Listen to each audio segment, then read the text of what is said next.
অনেকগুলি বিজেপি শাসিত রাজ্যেও আমি গিয়েছি। এই সমস্ত জায়গায় কিন্তু লেখক, কবি, বুদ্ধিজীবী তাদের কথা বলার পরিসরটুকুই নেই। এরকম একটা মামলা করা হচ্ছে এবং সেই মামলাটা হচ্ছে একেবারে ক্রিমিনাল অফেন্সের একটা মামলা এবং শ্রীজাতকে হত্যা করার হুমকির মতো পরিস্থিতি তৈরি হয়ে গেছিল। না, মুশকিল হচ্ছে যে এই ভারতীয় জনতা পার্টি এই দলের সঙ্গে মানে বলতে খারাপ লাগে, সমীর ভট্টাচার্যের মতো একজন নেতা আছেন যিনি শক্তি চট্টোপাধ্যায়কে নিয়মিত কোট করেন, ভালোই লাগে সেটা শুনতে। এই দলের সমর্থক যারা, তারা যে ভাষায় কথা বলেন সমাজ মাধ্যমে দেখি, তাতে তাদের কাছ থেকে তো সেই সংবেদনশীলতা, একজন কবির মন বোঝার চেষ্টা, এসব তো থাকেই না। কোন প্রেক্ষিতে এরকম কড়া ইমেজ, এরকম শক্ত ইমেজ একজন কবির হাত থেকে বেরিয়ে আসছে, সেটা বোঝার ক্ষমতা এবং মন তো তাদের থাকেই না।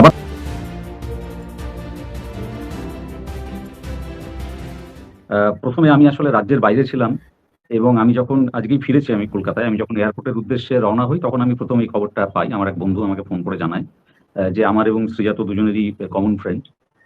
এবং আমিও একটা পোস্ট করেছিলাম। পরে দেখি যে একাধিক পোস্ট হতে থাকে সারা সকাল জুড়ে।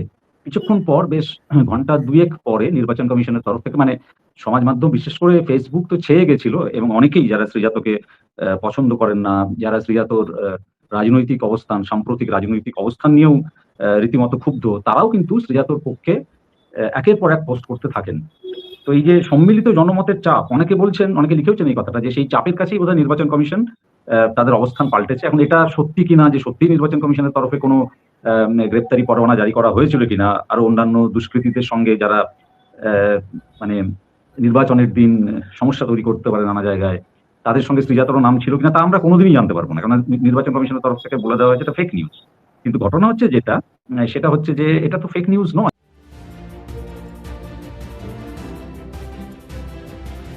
মানে যখন এই একটি কবিতা শ্রীজাত লিখেছিল, আমরা সকলেই জানি যে উত্তরপ্রদেশের মুখ্যমন্ত্রী যোগী আদিত্যনাথ একটি অত্যন্ত ভয়ঙ্কর কথা বলেছিলেন এবং সেই কথাটির প্রতিবাদ করতে গিয়ে শ্রীজাত একটি কবিতা লেখে। সেই কবিতাটি হয়তো কবিতা হিসেবে খুব উচ্চমানের ছিল না, কিন্তু প্রতিবাদের কবিতা অনেক সময় এমনটা হয়।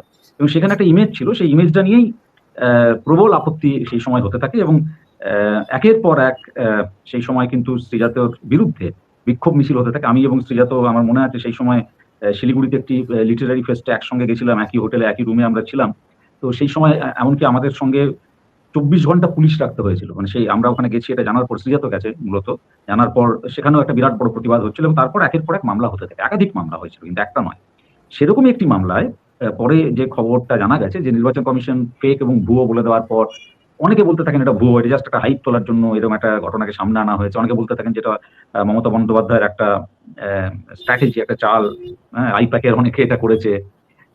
এখন ঘটনা হচ্ছে যে তারপরে যেটা জানা গেছে সেটা হচ্ছে এই যে ওই পুরনো একটি মামলাতেই শ্রীজাতকে এর আগে ডাকা হয়েছিল কোর্টে, ও যায়নি এবং যায়নি বলেই একটা গ্রেপ্তারি পরোয়ানা কিন্তু জারি হয়েছে। তারপরে শ্রীজাত একটা পোস্ট করেছে, ছোট্ট একটা পোস্ট, সেখানেও ও জানিয়েছে যে গ্রেপ্তারি পরোয়ানা সত্যিই জারি হয়েছে। কি কারণে, যে কারণটা শ্রীজাত লেখেনি, কিন্তু আমি যেটুকু খোঁজ নিয়ে জানতে পারলাম কারণটা এরকম, এবং সেটা যিনি মামলা করেছেন তিনিও বললেন, দেখলাম যে কারণটা এরকম। যেটা জানা গেছে সেটা হচ্ছে ওই ২০১৯ সালে তার মামলা, সেই মামলার প্রেক্ষিতে অনেকগুলো হিয়ারিং হয়েছে এবং সেই হিয়ারিং গুলোতে শ্রীজাতকে সমন পাঠানো হয়েছিল উপস্থিত থাকার জন্য। শ্রীজাত উপস্থিত হয়নি বা হতে পারেনি।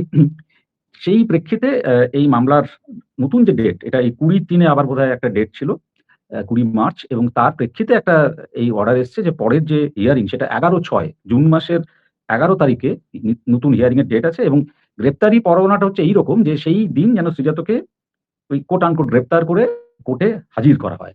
কিন্তু আমি এত সহজ করে গোটা বিষয়টাকে দেখছি না, এই কারণেই দেখছি না যে ঠিক নির্বাচনের আগে এইরকম একটা বিষয় সামনে এলো এবং ২০ তারিখে ২০ তারিখে এই গ্রেপ্তারির পরোয়ানা জারি হয়েছে।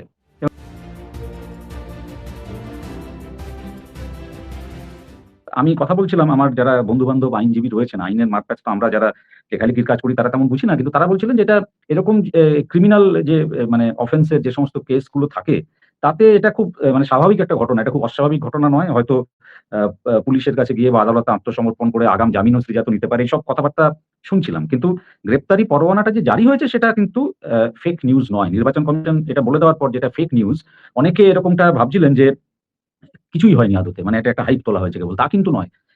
নির্বাচন কমিশন হয়তো কিছু করেননি বা করেছেন কিনা, করেছিলেন কিনা, জনমতের চাপে পিছিয়ে গেছেন কিনা সেটা জানাই যাবে না। আমি তাও ধরে নিচ্ছি যে সরল বিশ্বাসে যে নির্বাচন কমিশনের পক্ষ থেকে এরকম কোনো পদক্ষেপ নেওয়া হয়নি। কিন্তু যেটা খুব বিপজ্জনক সেটা হচ্ছে যে কবিতা লেখার কারণে একজন মানুষের বিরুদ্ধে শেষ পর্যন্ত গ্রেপ্তারি পরোয়ানা তো জারি হয়ে গেল। এর চেয়ে খারাপ পশ্চিমবঙ্গে আর কি হতে পারে? বাংলা সংস্কৃতির ক্ষেত্রে আর কি হতে পারে? এবং আমি এখানে আরো একটা কথা বলবো, যেহেতু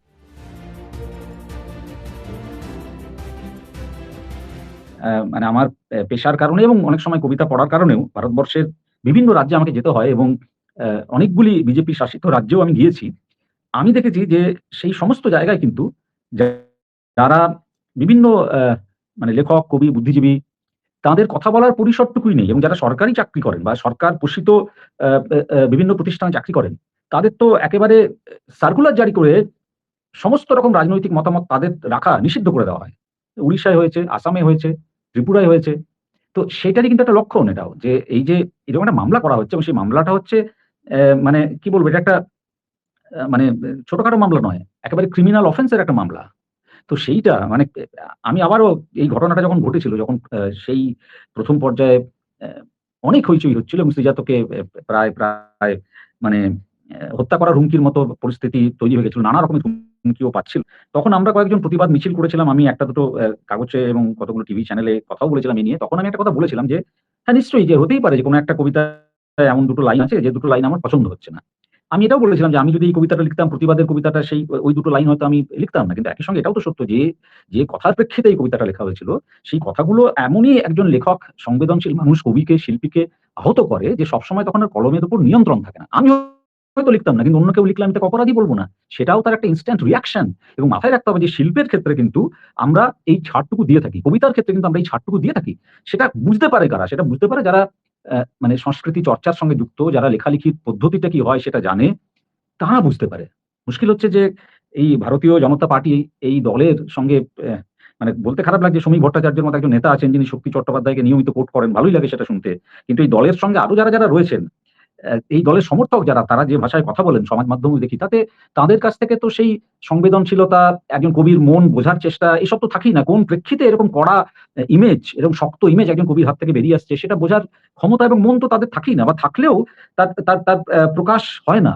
নষ্ট হয়ে যায় ধীরে, ধীরে। যদি চরম দক্ষিণ পন্থায় কেউ বিশ্বাসী হতে থাকেন এবং একটা উগ্র, অন্ধ আ আ আ আ ভাবে মতাদর্শকে বিশ্বাস করতে শুরু করেন, তার মতাদর্শকে, এবং অন্য পক্ষের, বিরোধী পক্ষের সমস্ত কথাকে নাকচ করতে শুরু করেন, তখন কিন্তু তার পক্ষে সংস্কৃতি চর্চার ক্ষেত্রে ঔদার্য দেখানো অসম্ভব হয়ে যায়। এটাই কিন্তু হচ্ছে, আমি আবারও বলছি যে অ্যা ভারতীয় জনতা পার্টির বিপদ। আমি এটা নিশ্চয়ই বলব না যে ভারতীয় জনতা পার্টি যা করে সব খারাপ কাজ করে। সেই সমস্ত রাজ্যে যেগুলো বিজেপি আছে আমি গেছি, দেখেছি যে তথাকথিত কোটা আনকোট উন্নয়নের যে সমস্ত কথা বলা হয়, কোথাও, কোথাও সেগুলো হয়েছে। রাস্তাঘাট, কলকারখানা। কিন্তু একই সঙ্গে ব্যক্তি স্বাধীনতার উপর যে আক্রমণ ভারতীয় জনতা পার্টি নামিয়ে আনে, সেটা তো মানে ভারতবর্ষের আর কোন দল করে বলে আমি জানি না। এবং আমাদের এখানেও তো সেটাই হলো। মানে শেষ পর্যন্ত যাই হয়ে থাকুক, নির্বাচন কমিশন, এবং আরেকটাও ভাবতে হবে, আরেকটা কথা আমি বলব এই প্রেক্ষিতে, যে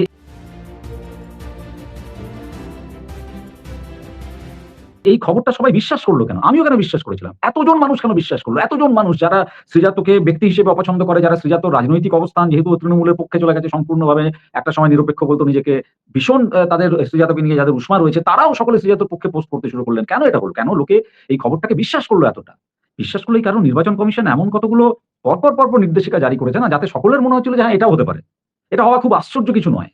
এই অবস্থাটা যে তৈরি হয়েছে না, নির্বাচন কমিশনের ভাবা উচিত, আমি বলব, আমি মানে রূঢ় সমালোচনা করছি না, কিন্তু আমি বলব ভাবা উচিত নির্বাচন কমিশনেরও, যে একটা কোনো চ্যানেল, ওরা বলছেন যে তার বিরুদ্ধে ব্যবস্থা নেওয়া হবে, যে একটা কোনো চ্যানেল একটা খবর ছড়িয়ে দিল আর মুহূর্তের মধ্যে লোকে সেটা বিশ্বাস করে নিল। সেই পরিস্থিতিটা তৈরি হলো, তার পেছনে কি নির্বাচন কমিশনের সাম্প্রতিক যে কাজকর্ম, তার কোনই দায় বর্তায় না? তারা কি ভাববেন না এটা একবারও? যে এরকম পরিস্থিতি কেন তৈরি হলো? এবং শেষ আমি যে কথাটা বলে করব সেটা হচ্ছে, এইটা তো আমাদের মানে শেষ পর্যন্ত সত্য হিসেবে মানতে হবেই, যে একজন কবির বিরুদ্ধে গ্রেপ্তারি পরোয়ানা জারি হয়েছে। কারণ যাই হোক, নির্বাচন কমিশনের তরফ থেকে নির্দেশিকা থাকুক বা না থাকুক, নেই ধরে নিচ্ছি। কিন্তু তারপরেও শেষ কথাটা কি? যে একজন কবির বিরুদ্ধে নির্দেশিকা জারি হয়েছে। কিসের নির্দেশিকা? গ্রেপ্তারি পরোয়ানা। এটা কি কাঙ্ক্ষিত? এই বাংলা, যে বাংলায় রবীন্দ্রনাথ লিখেছিলেন, জন্মেছেন, লিখে সাহিত্য রচনা করেছেন, নজরুল জন্মেছেন, সাহিত্য রচনা করেছেন, সুকান্ত জন্মেছেন, সাহিত্য রচনা করেছেন, তারা যা লিখে গেছেন। আজকে তো রবীন্দ্রনাথ বেঁচে থাকলে ওরা বারবার রবীন্দ্রনাথের কথা বলেন, তাহলে তো সবার আগে গ্রেপ্তারি পরোয়ানাটা রবীন্দ্রনাথের নামে জারি হয়ে যেত।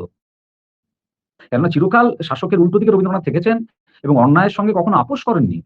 এরকম একজন মানুষ কাজী নজরুল ইসলাম কি বলতেন তাকে তাহলে? এই তো পরিস্থিতি। আমার মনে হয় যে বাঙালিদেরও সামগ্রিকভাবে ভাবা উচিত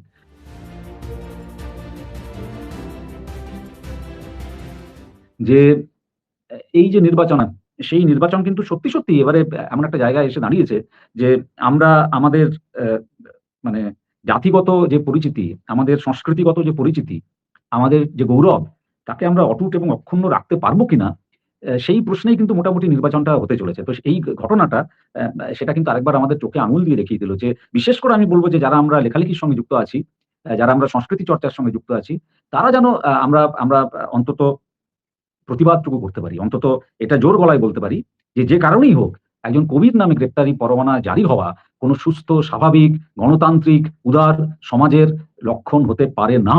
এবং আমরা যেন, আমি আবারও বলছি, অ্যা মানে খেয়াল রাখি যে বাংলাকে আমরা এইরকম একটি অনুদার, আ আমি বলব দমন-পীড়ন মূলক আ শাসন ব্যবস্থার মুখে ফেলে দেব কি?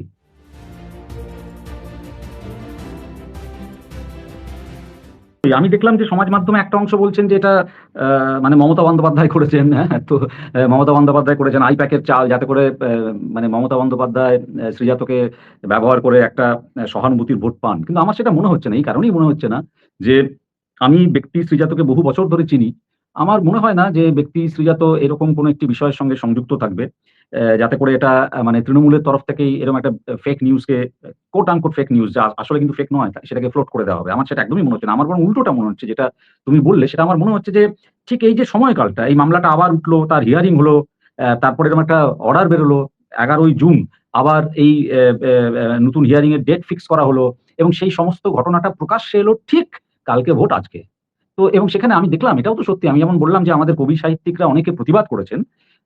একদম সত্য কথা এবং প্রায় দলমত নির্বিশেষে, মানে এমন আমাদের বন্ধুরা রয়েছেন যারা কট্টরভাবে ভারতীয় জনতা পার্টিকে সমর্থন করেন এবং টানা আমি দেখছিলাম তাদের পক্ষে কথা বলে যাচ্ছেন সমাজ মাধ্যমে। তারাও কিন্তু এই ঘটনাটার প্রতিবাদ করেছেন। এটা যেমন সত্য, তেমন আমি এটাও দেখেছি, আমি যে পোস্ট করেছিলাম সেই পোস্টেও একাধিক মানুষ এসে লিখে গেছেন।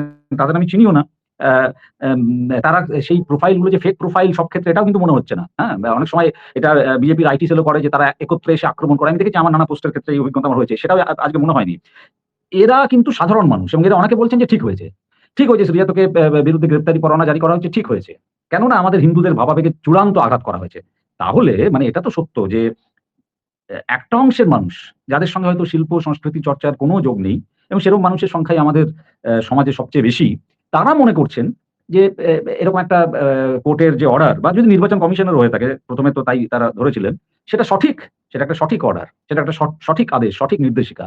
তার মানে একদম তুমি ঠিক বলেছ, এই হিন্দু ভাবাবেগ তাকে তো উস্কে দিল এই গোটা ঘটনাটা। কালকে ভোট, ঠিক আজকে আবার ওই পুরনো জিনিস, আবার ওই ২ লাইন, আবার সেই ইমেজ, আবার সেই বিতর্ক এবং শেষ পর্যন্ত আ আ আবার মানে একেবারে কট্টর হিন্দুবাদীদের হাতে কাইন্ড অফ একটা অস্ত্র তুলে দেওয়া হলো হিন্দুত্বের জয়গান গাওয়ার জন্য।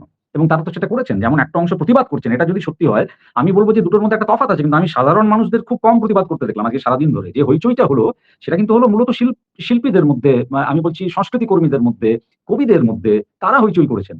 তাদের ভোট আর কতটুকু, তারা সমাজের আর কতটুকু? তার বাইরে যারা সমর্থন করলেন আমি দেখলাম এবং যে নিউজ পোর্টাল গুলো খবর করছিল, তারাও যখন এই খবরটা Facebook এ পোস্ট করছে, সেখানেও যে সমস্ত মন্তব্যের বন্যা বইছিল, সাধারণ মানুষ যারা, সেই মন্তব্যগুলো তো একটাও শ্রীজাত পক্ষে মন্তব্য নয়। তার মানে এটা তো বোঝা যাচ্ছে যে এই হিন্দুত্বের আবেগকে উস্কে দেওয়ার একটা কাজ কিন্তু এই ঘটনাটা করেছে। কাজেই আমি তোমার এই অবজারভেশনটাকে একেবারে ফেলে দিতে পারছি না যে অত্যন্ত পরিকল্পিতভাবে ঠিক নির্বাচনের আগের দিন এই গোটা বিষয়টাকে সামনে আনা হলো।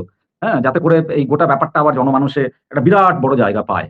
তো সেটাকে আমি একদম উড়িয়ে দিচ্ছি না। তার কারণ ১১ই জুন পরের মানে হিয়ারিং এর ডেট দেওয়া হয়েছে এবং ২০/৩ আমি যা দেখলাম ২০ মার্চ এই হিয়ারিংটা হয়েছিল। তো এতদিনের একটা গ্যাপ, তার মধ্যে আবার এই বিষয়টাকে ঠিক ভোটের আগের দিন সামনে নিয়ে আসা হলো। আমার তো মনে হচ্ছে এর পেছনে একটা পরিকল্পনা আছে নিশ্চয়ই।